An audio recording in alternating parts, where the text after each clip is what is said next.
To the church at Rome, he simply said, "Pursue hospitality." Romans chapter 12, verse 13. And Paul told Timothy that leaders in the church must be hospitable. An overseer, therefore, must be above reproach, the husband of one wife, self-controlled, sensible, respectable, hospitable, able to teach, not an excessive drinker, not a bully but gentle, not quarrelsome, not greedy. 1 Timothy chapter 3, verses 2 and 3. And Paul would say similar words in Titus chapter 1, verses 7 and 8. As an overseer of God's household, he must be blameless, not arrogant, not hot-tempered, not an excessive drinker, not a bully, not greedy for money, but hospitable, loving what is good, sensible, righteous, holy, self-controlled. This book is for those church members who really want to see their churches make a difference. A Tale of Two Guests. The stories are true. Only the names have been changed. Here are two doses of reality. And the first one is positive. Jane is a stylist. She cuts hair.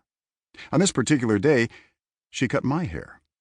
I often say I get my hairs cut rather than getting a haircut. I don't know why people use the latter term. After all, who gets just one hair cut? I'm an introvert. If introversion were a spiritual gift, it would be my dominant spiritual gift. I would rather work in a room alone than work in a room with people I hardly know. But I can't let my introversion be an excuse to be a silent witness. So I make myself come out of my shell. It's not just the right thing to do, it's Great Commission obedience. As Jane was cutting my hairs, I began a conversation about her life and her world. Once I found out where she lived, I was able to shift the conversation to Jesus and church. Indeed, I found out she lived near my church, where my son pastors. So I talked to Jane about her life. I talked a bit about Jesus, and I invited her to church. She was noncommittal, or so I thought. Little did I know that the Holy Spirit had already been working in her life. I will spare you the details, but she soon found the website of our church and bravely, her word, not mine, decided to visit. She fell in love with the church. Her words again. The website gave her all the information she needed. She found the guest parking spot with ease. The people were genuinely friendly. The preacher preached the Bible with conviction and love. I will cut to the chase. Jane decided to follow Christ. She was baptized.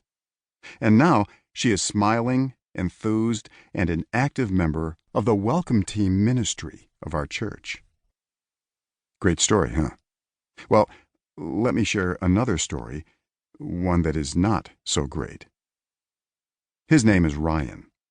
I met Ryan in a consultation for a church where we focused on the guest experience. We had a 1-hour in-person interview with him, and he let us have it. Ryan had almost no church background, but I could tell he was really searching. So he did something bold, if not audacious from his perspective. He asked his wife, Bethany, if she and their 2 young daughters would go to church with him. Bethany had a nominal church background, but she was not really interested in going back to a church. She found the world outside the church more pleasant than church life. She nevertheless agreed to go with Ryan just one time. And there won't be a second time at the church they visited. To begin, the church website was terrible. It had not been updated with the new time of the worship service. So the family of 4 was late, even though they thought they would arrive on time. Because they arrived late, church members occupied all the closer parking spots. Supposedly, there were guest parking spots, but Ryan could not find any directional signs to them. When they arrived late, a couple of front door greeters spoke to them for at least 2 seconds. The 2 greeters then resumed their private conversation, oblivious to the world and people around them. And when they went to the children's area to check in their 2 young daughters, disaster struck. The place was dirty, security was weak.